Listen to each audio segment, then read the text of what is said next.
बिहार के नए मुख्यमंत्री जब सम्राट चौधरी बने तो बीजेपी के उन दिग्गज नेताओं का सपना टूट गया जो सालों से ये अरमान देख रहे थे कि बीजेपी का सीएम जब बिहार में बनेगा तो उनका नाम भी सामने आ सकता है, यानी कि वो भी मुख्यमंत्री बन सकते हैं। ऐसे में अगर कोई बाजी मार गया तो वो सम्राट चौधरी हैं जो आरजेडी से जेडीयू, जेडीयू से भाजपा में आए हुए थे। ऐसे में जब सम्राट चौधरी पहले से ही नेताओं की आंखों में खटक रहे थे, अब वो और भी ज्यादा खटकने लगे। हाईकमान के चलते कोई भी नेता अपना मुंह नहीं खोल रहा था। लेकिन बिहार बीजेपी में बवाल जरूर मचा हुआ है, क्योंकि बीजेपी के अंदर अगर सीएम रेस में सबसे पहला नाम अगर कोई आ रहा था तो वो विजय कुमार सिन्हा थे।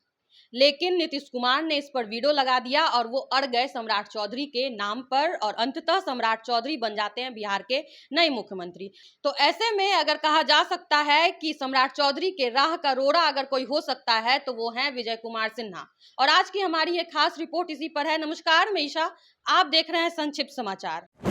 बिहार की राजनीति में सम्राट चौधरी और विजय कुमार सिन्हा के बीच का रिश्ता हमेशा से सत्ता की गलियों में चर्चा का विषय रहा है। राजनीतिक पृष्ठभूमि, कार्यशैली और महत्वाकांक्षाओं ने समय समय पर तनाव को हवा दिया है। और अब जिस तरह से मुख्यमंत्री सम्राट चौधरी शपथ लेते ही एक्शन मोड में दिख रहे हैं और एक एक करके विजय सिन्हा के फैसलों को पलट रहे हैं, उसे राजनीतिक हलकों में चर्चा को गर्माहट दे दी है। सवाल उठता है कि बिहार में सब कुछ ठीक है या नहीं। अब यह सवाल क्यों उठ रहे हैं, इन फैसलों की वजह क्या है, इस पर भी चर्चा करेंगे। लेकिन सबसे पहले उन फैसलों को जानते हैं जो कुर्सी पर बैठते ही सम्राट चौधरी ने बदल दिया। जिन 2024 राजस्व कर्मचारियों को विजय सिन्हा ने राजस्व मंत्री रहते सस्पेंड किया था, सम्राट सरकार ने उनका सस्पेंशन वापस ले लिया है। ये सभी कर्मचारी पिछले 2.5 महीने से सस्पेंड चल रहे थे। राजस्व एवं भूमि सुधार विभाग के अपर सचिव महेंद्र पाल ने सभी जिलों में डीएम को लेटर लिखा है। साथ ही 11 फरवरी से 19 अप्रैल के बीच सस्पेंड कर्मचारियों को बहाल करने के निर्देश दिए हैं। दरअसल अपने मांगों को लेकर के राजस्व विभाग के अधिकारी हड़ताल पर चल रहे थे और 11 फरवरी 2026 से अपने विभिन्न मांगों को लेकर जो हड़ताल कर रहे थे, उस समय पूर्व डिप्टी सीएम विजय कुमार सिन्हा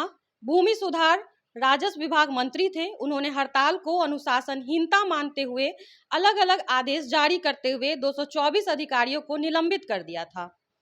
इसके साथ ही सरकारी कर्मचारियों को सिर्फ एक बार परीक्षा देने वाला आदेश वापस ले लिया और जिस समय यह निर्देश पारित किया गया था उस समय मंत्री और डिप्टी सीएम विजय कुमार सिन्हा थे। यानी कि ये कहा जा सकता है कि सम्राट चौधरी सिर्फ और सिर्फ विजय कुमार सिन्हा के निर्देशों को ही पलटने में लगे हुए हैं। कहा जा रहा है कि सम्राट चौधरी विजय कुमार सिन्हा से अपनी पर्सनल दुश्मनी निकाल रहे हैं, क्योंकि हाल ही में विजय कुमार सिन्हा की सुरक्षा Z+ से घटा करके Z कर दी गई थी और अब सम्राट की ये रवैया बीजेपी के लिए मुसीबत बन सकता है। दरअसल सम्राट चौधरी और विजय कुमार सिन्हा की यह मतभेद कोई नई नहीं है।